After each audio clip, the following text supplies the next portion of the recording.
Emmanuel Macron dans l'Allier aujourd'hui avec une partie du gouvernement. Il va y présider, nous sommes mercredi, un conseil des ministres délocalisé et inaugurer une mine de lithium à Échassières, c'est près de Montluçon.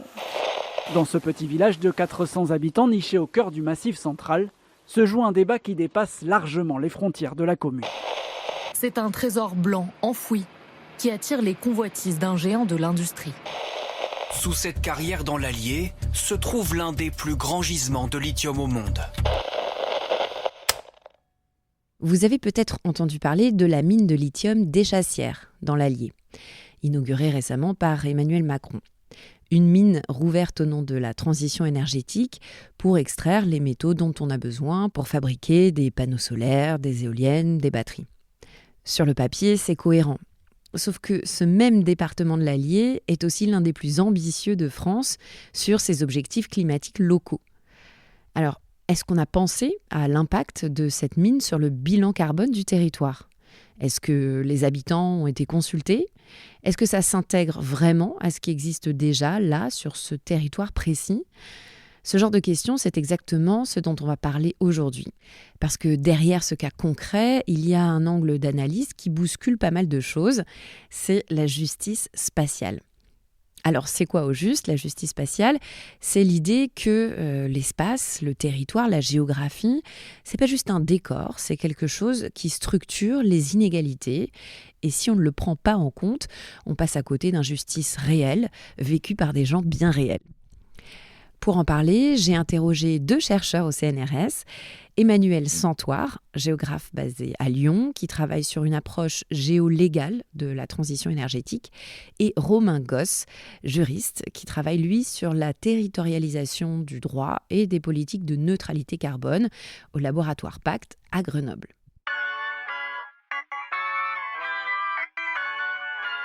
Épisode 6, justice et injustice spatiale.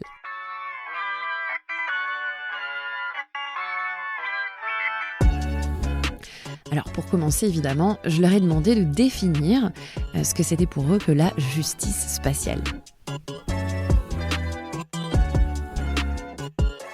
Donc la justice spatiale, c'est un moyen de mettre la dimension spatiale au cœur des analyses pour étudier des rapports de justice sociale, économique, environnementale, enfin toutes les formes de justice dont on peut s'intéresser.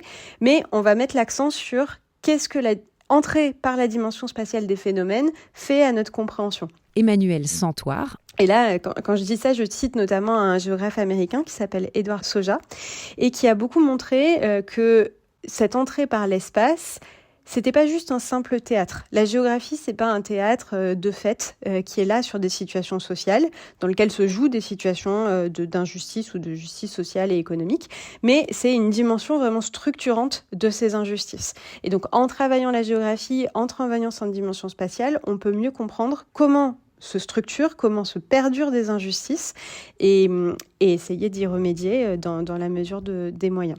Et il va même jusqu'à dire que la justice, finalement, inéluctablement, c'est une lutte pour la géographie, c'est-à-dire c'est une lutte pour l'accès à l'espace.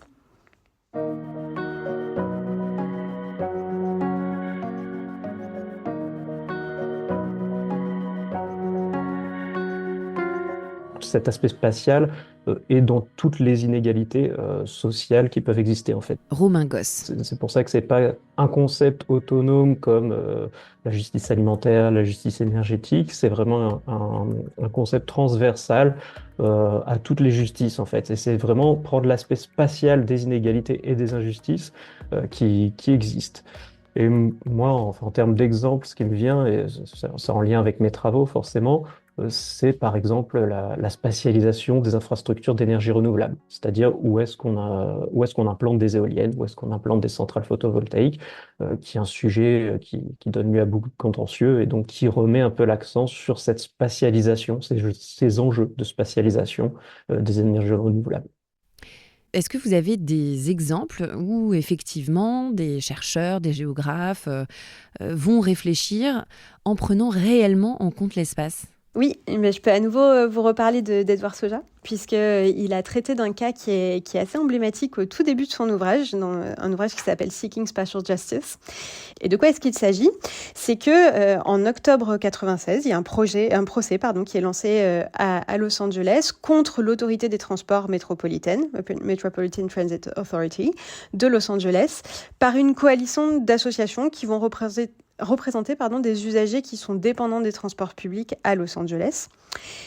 Et ce procès, il mène à une décision de justice qui est vraiment marquante et emblématique, puisque la Cour ordonne à l'autorité métropolitaine, qui est en gestion des transports, d'accorder pour 10 ans au moins la priorité budgétaire absolue à l'amélioration du service de bus et à la garantie d'un accès équitable à l'ensemble des usagers des transports collectifs de Los Angeles.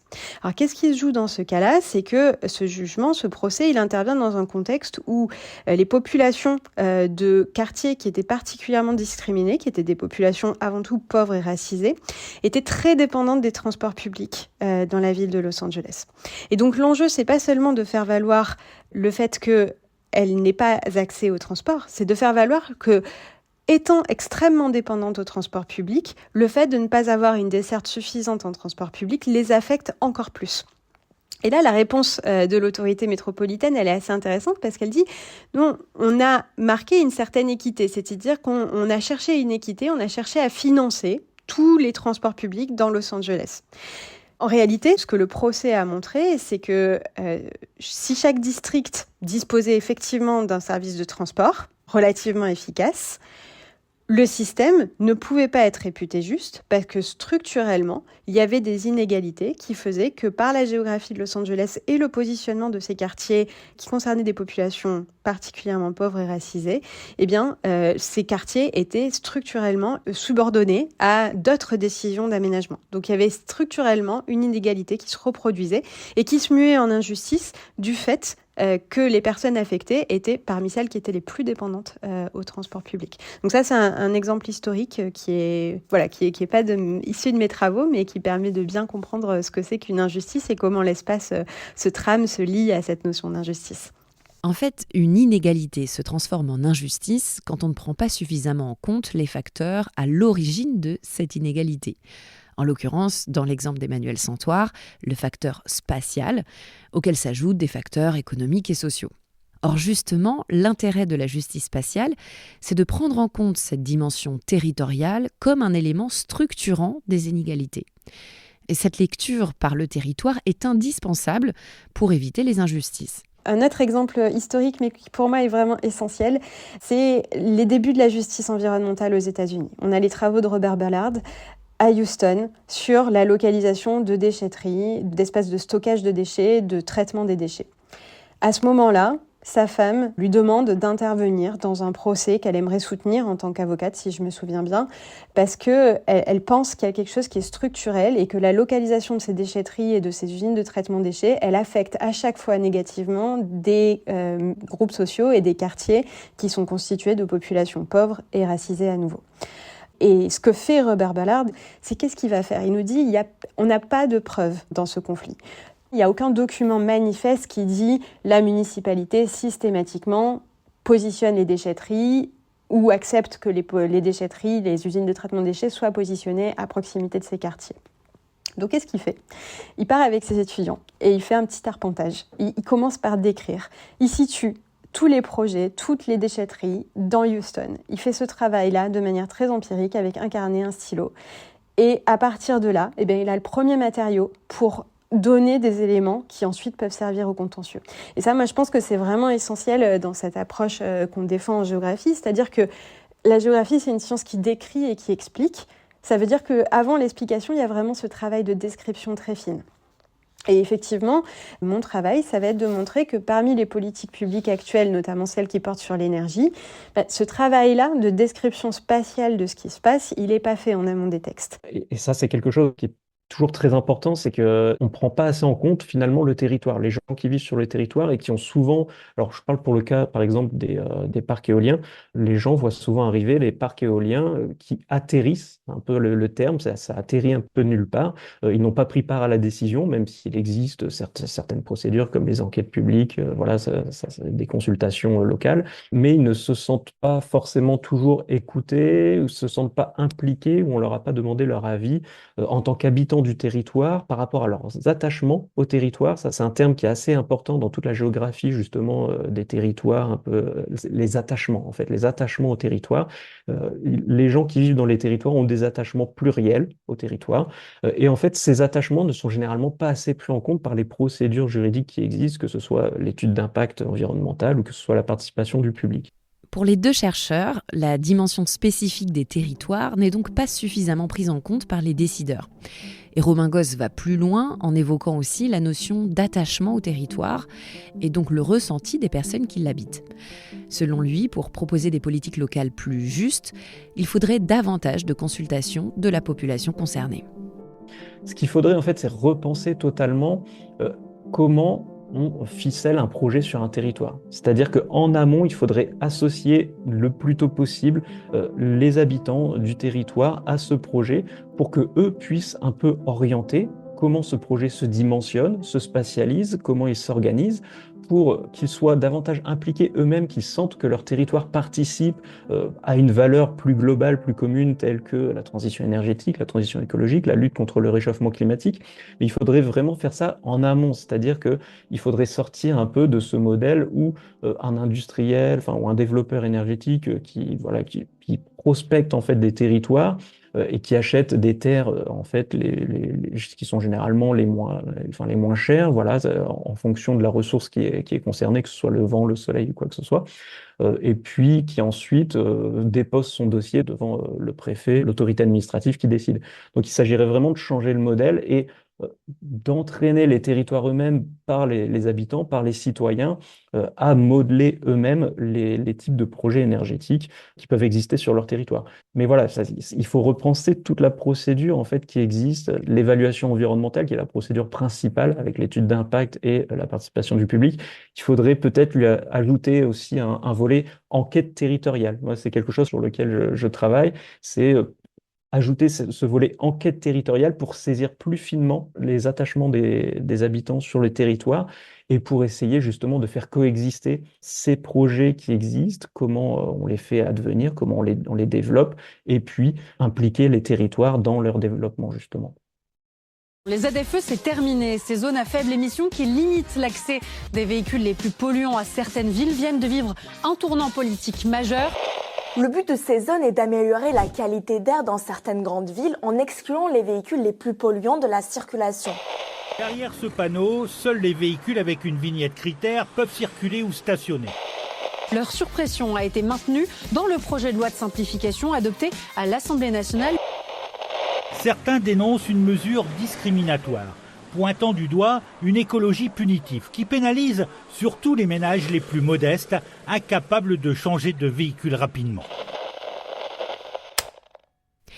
Vous avez peut-être suivi le nouveau rebondissement dans le feuilleton des zones à faible émission, encore appelées ZFE. Le Conseil constitutionnel vient d'annuler leur suppression, pourtant votée par les députés en début d'année.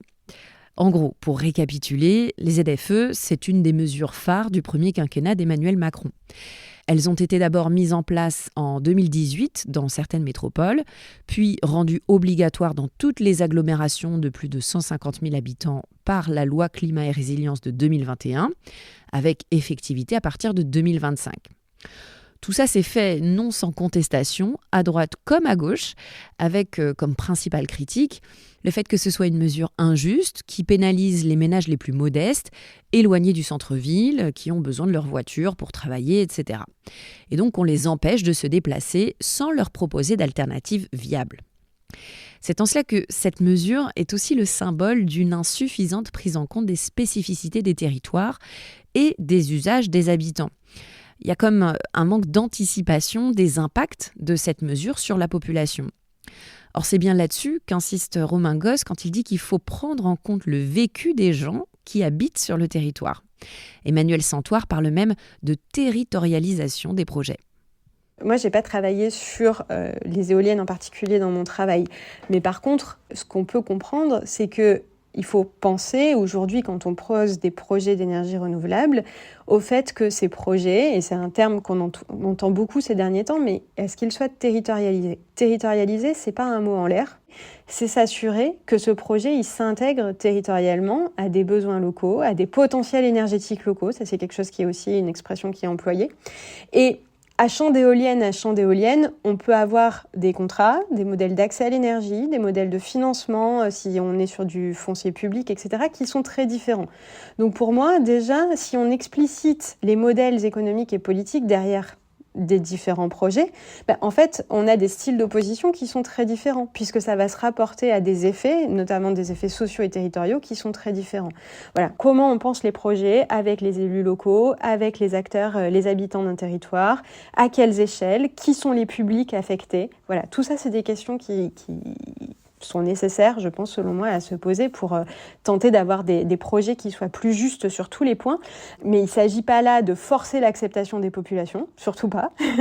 Et il ne s'agit pas non plus de ne voir que certains aspects de justice.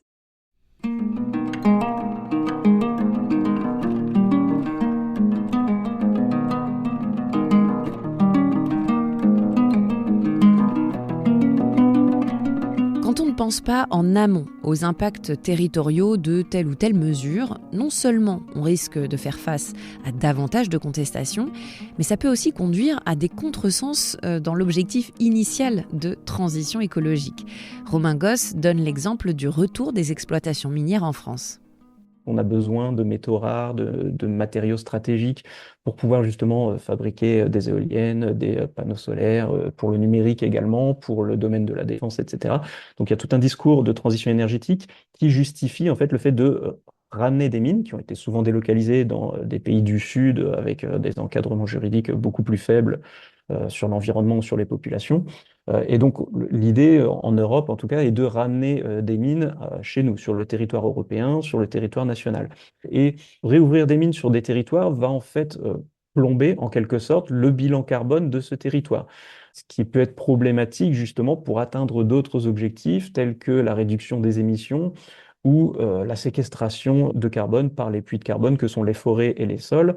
Et donc voilà, en termes de territorialisation sur les territoires, on a différentes politiques de transition qui finalement rentrent en contradiction et posent des problèmes en fait, puisque rouvrir une mine, ça dégage des gaz à effet de serre forcément, avec les processus industriels qui vont avec, également avec ce que ça peut avoir comme conséquence sur les sols ou sur certaines infrastructures, certains projets d'infrastructures.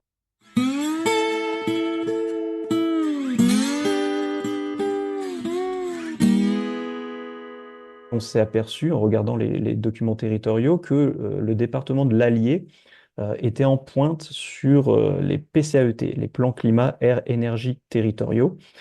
Et donc, c'était un peu en pointe. On avait le syndicat de l'énergie départemental qui avait équipé toutes les intercommunalités de tel plan climat, de tel PCAET, avec des ambitions assez fortes en termes de réduction de gaz à effet de serre et de séquestration de carbone, notamment, en tenant compte justement un peu de la diversité géographique du territoire, du bocage, des prairies, etc., pour capter le carbone. Et en réalité, travaillant moi dans un autre projet sur le renouveau minier, le projet qui apparaît toujours un peu en vitrine du renouveau minier en France, c'est justement une mine de lithium, la mine de lithium de Échassières dans l'Allier. Et donc, on a un département qui est à la fois en pointe sur les plans climat, avec des fortes ambitions en termes d'objectifs de réduction à effet de serre, de gaz à effet de serre et de séquestration de carbone, mais qui va accueillir en réalité une mine qui va réouvrir et puis tout le process industriel qui est aussi basé dans ce territoire. Et donc, je ne suis pas sûr que ça a été pris en compte dans le plan climat et les équilibres, les bilans carbone qui ont été établis au niveau du territoire, forcément vont être déséquilibrés et ça pose la question de l'articulation de ces différents types de politiques sur un même territoire. Alors, comment faire pour mieux appréhender le territoire en amont des décisions ? On l'a vu, ça passe par bien connaître son terrain, par davantage de dialogue avec les populations concernées, mais c'est aussi en décentralisant le processus décisionnaire, avec des échelles plus fines et plus locales finalement. Et puis, en considérant que la diversité des territoires n'est pas un frein aux politiques, mais au contraire, c'est une richesse qui peut d'ailleurs donner lieu à des dynamiques de solidarité, comme le rappelle Romain Gosse. La décentralisation, c'est souvent faite pour mettre en compétition les territoires. C'est un peu ce à quoi on assiste. Les territoires doivent être attractifs. Et donc, ils se partagent entre eux l'attractivité. Tel territoire essaye d'être plus attractif que tel autre territoire. Ils essayent d'attirer davantage de population, davantage d'entreprises, etc. Alors, toujours dans une visée un peu économique, de croissance économique. Et il faudrait justement penser la spécificité des territoires davantage en termes de solidarité. Et justement, en fait, partir des attachements des habitants au territoire permettrait de mettre davantage en valeur la spécificité d'un territoire et de construire justement des politiques à partir de cette spécificité. C'est-à-dire que d'un territoire à un autre, en fonction de leurs différences, on n'aurait pas forcément le même système énergétique qui serait développé, on n'aurait pas forcément les mêmes implications des habitants dans telle ou telle politique, on aurait forcément des territoires qui vont capter plus de carbone parce qu'ils sont plus fournis en zones boisées, en prairies, plutôt que des territoires qui sont urbanisés, etc. Mais il faudrait davantage justement essayer d'émuler cette solidarité entre les territoires pour avoir peut-être même des liens entre eux, pourquoi pas des liens en termes d'objectifs, pourquoi pas peut-être contractualiser entre eux, c'est-à-dire un territoire produit de l'énergie pour un autre, tandis que cet autre capte du carbone pour un autre, enfin voilà, et essayer de les faire aller vraiment dans cette dynamique de transition, mais plutôt par solidarité et plus par compétition, pas par essayer de sortir de ce prisme de l'attractivité.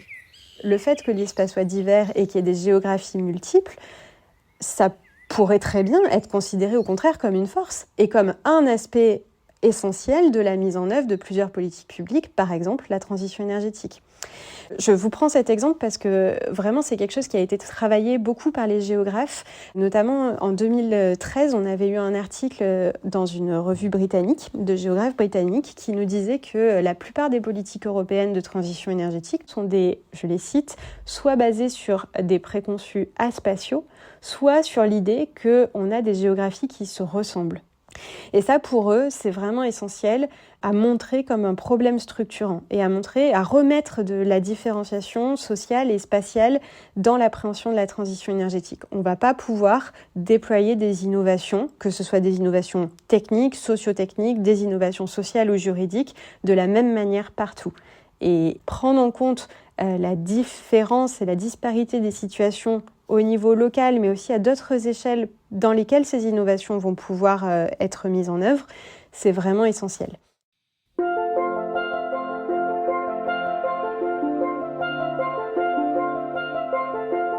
Dans cet épisode, Emmanuel Santoire et Romain Gosse nous rappellent que l'espace n'est pas neutre.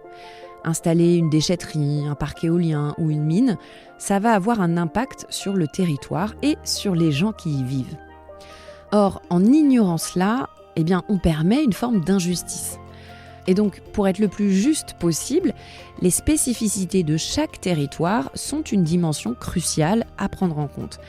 Ça passe par davantage de dialogue avec les habitants, une meilleure cartographie des espaces et pourquoi pas la promotion d'une vraie solidarité entre territoires, chacun contribuant à sa façon à des objectifs communs de la transition écologique.